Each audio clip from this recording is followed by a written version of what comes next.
परमेश्वर के धन्य नाम को अनुग्रहित इस सुबह में अधिक महिमा मिलने पाए।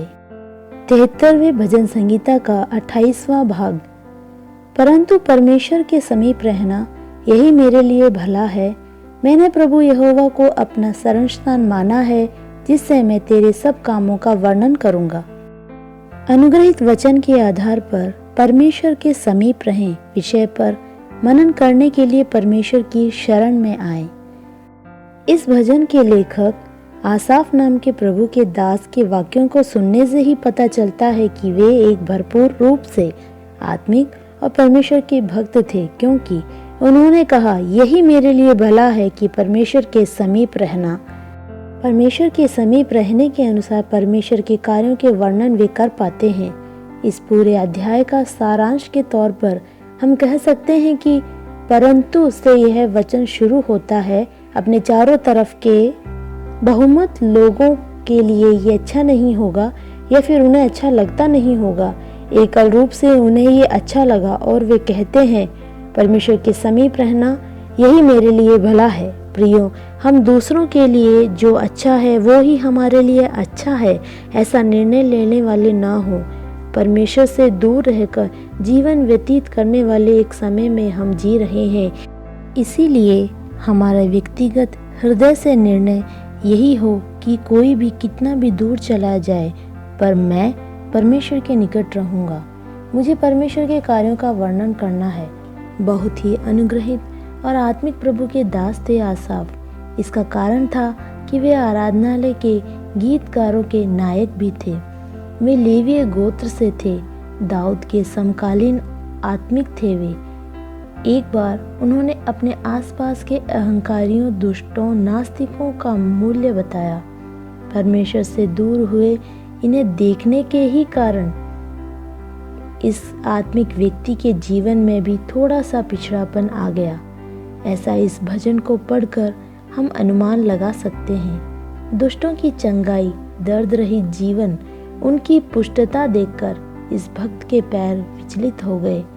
दूसरे वाक्य में चौथे और तीसरे वाक्य से हम जान सकते हैं भक्त को यहाँ उनसे जलन महसूस होती है। आगे भक्त का खुद लगता है कि उनके हृदय की शुद्धता, परमेश्वर की उपस्थिति में पाई शुद्धता सब व्यर्थ हो गई है। मेरे प्रिय श्रोता, एक आत्मिक सत्य को हमें जानना है। परमेश्वर से आत्मिकता से दूरी बनाने वालों के समीप यदि हम जाएंगे तो निश्चित रूप से हमारी आत्मिकता भी बह जाएगी। यही आसाफ के साथ भी हुआ, लेकिन उनको लौटना श्रेष्ठ था। वे विचलित हुए, ऐसा लगा तो भी वे विचलित होकर गिरे नहीं, और गिरने से पहले, पैर विचलित होकर मृत्यु को प्राप्त करने से पहले वे आराधनालय में लौट आते हैं। परमेश्वर के सम्मुख आकर जब परमेश्वर से अपने हृदय के बोझ को साझा किया तो उन्हें एक बात समझ आई कि उनके पास बढ़ोतरी, पुष्टता है, तो भी वो सब भौतिक है। वो एक सपने के समान है। क्षणिक न होकर अनंत परमेश्वर का संबंध के साथ वे आगे बढ़े और परमेश्वर के और अधिक करीब जाने में वे सफल हुए। इस दिन कुछ समय परमेश्वर के लिए अलग कर।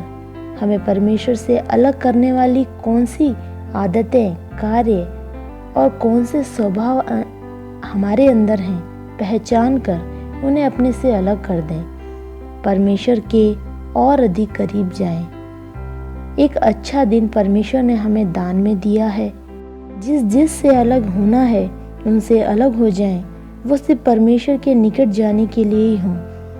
दूसरों की प्रेरणा के बजाय अपने हृदय में ये समझ बैठाएं कि मेरे लिए यही सही और अच्छा है।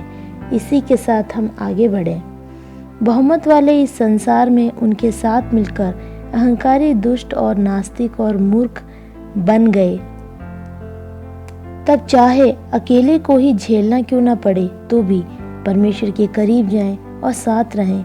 उस परमेश्वर के निकट जाने पर वह हमारे आत्मिकता में जो कमियां हुई हैं और जो छोटी छोटी पिछड़ेपन की अवस्था आदि, उनको वह चिकित्सित कर, ठीक कर हमें पहले से ज़्यादा बल और आत्मिक वृद्धि और तंदुरुस्ती के साथ आगे बढ़ाएगा।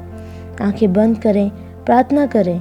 पवित्र परमेश्वर, जब कई बार हम अपने चारों ओर तरफ देखते हैं तो मन विचलित होने वाले अनुभव हैं, आज आपके निकट रहकर यही हमारे लिए बेहतर है। जानकर आपके बड़े बड़े कार्यों का वर्णन करने के लिए बल और शक्ति प्रदान करें। मसीह के नाम में आमीन।